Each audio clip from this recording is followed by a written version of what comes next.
Okay.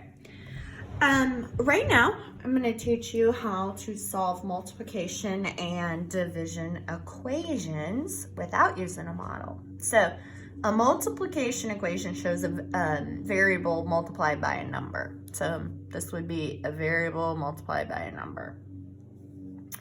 And then a division shows a variable divided by a number.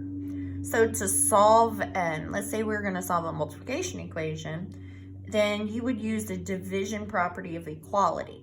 So in order to solve a multiplication or a division equation, you would have to use a multiplication property of equality. So these properties state that both sides of an equation remain equal when you multiply or divide both sides by the same number. Okay. Make sure that you're familiar with those. This is another one of those things that is going to continue on. My other class is working on this in 8th grade currently. So make sure that you're understanding this lesson. Slow down, do what you need to do to fully understand it. Reach out, but it's important. This is kind of like your foundation. So let's look at the side with the variable. And for the first step is we'll look at the side with the variable and use the inverse operation to get the variable by itself. So the variable here is a, and the operation that's going on is dividing by 5.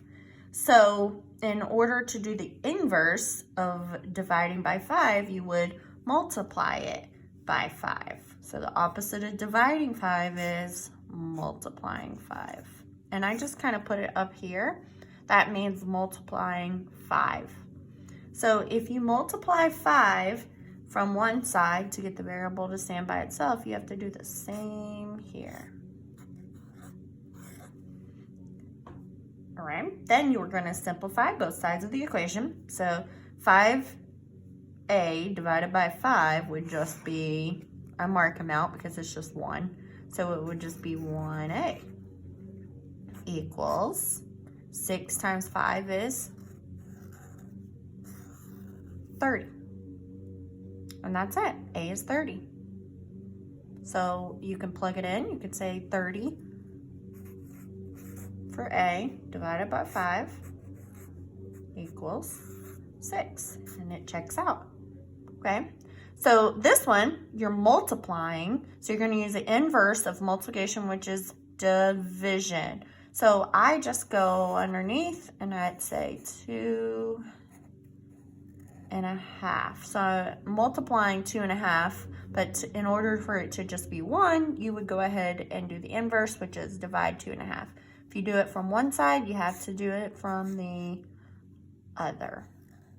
So 2 and a half divided by 2 and a half is just 1.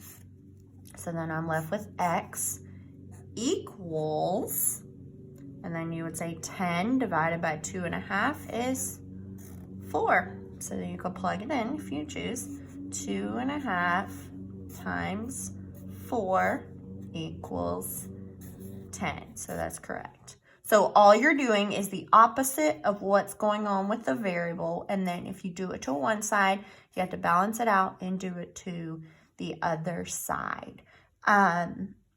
So just a quick recap.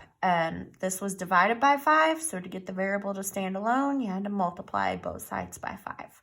This one's multiplied by 2 and a half. So in order to get the x, the variable, to stand alone, you had to divide both sides by 2 and a half.